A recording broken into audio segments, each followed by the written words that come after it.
இவர்கள் கொள்கை எதிரின்னு சொல்லக்கூடிய அந்த பிஜேபி அல்லது நம்ம பக்கத்துல உட்கார்ந்து இருக்கக்கூடிய நம்முடைய பங்காளியான அதிமுக இப்போது கூட்டணியில் சேர வேண்டும் என்று துடித்துக் கொண்டிருக்கின்ற பிஜேபி அவர்கள் மிக சமீபத்தில் ஐநா சபையில போட்ட வாக்களிப்புல கஞ்சா என்பது போதைப் பொருள் இல்லை என்பதற்காக வாக்களித்திருக்கிறார்கள்ப்பா.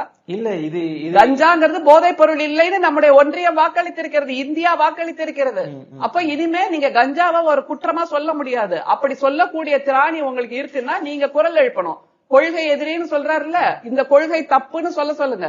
கஞ்சா என்பது போதைப் பொருள் தான் அப்படின்னு பிரதமரை நோக்கி பிஜேபி பிரதமர் IPM அப்படின்னு சொல்லுங்க. தமிழ்நாடு என்பது எப்போதுமே அறிவின் மாநிலம், எழுத்தின் மாநிலம், எழுதுகோலின் மாநிலம். அதை இல்லாமல் ஆக்க வேண்டும் என்பதுதான் நாம் தமிழர் கட்சியின் ஒற்றை குறிக்கோளாக இருக்கு. அதனாலதான் அவர் என்ன தெரியுமா சொல்றாரு, அவர்களுடைய தலைவர் ஆடு மாடு மேய்த்து கொண்டிருந்த தமிழர்களை, இடைசாதி இந்துக்களை மீட்டெடுத்து அவர்களை கல்விமான்களாக, தொழிலதிபர்களாக வெளிநாட்டில் அவங்களை நோக்கி தாக்குதல் நடத்துறாங்க. அவங்க அதனால கேட்டு வர விஷயம் நான் சொல்லி முடிச்சிடறேன். வெளிநாட்டில் சென்று வெற்றிகரமாக வாழக்கூடிய தமிழர்களாக, இடைசாதி இந்துக்களாக மாற்றியது திராவிட முன்னேற்ற கழகம். அதை தப்பா கொண்டு போறாருன்றீங்க.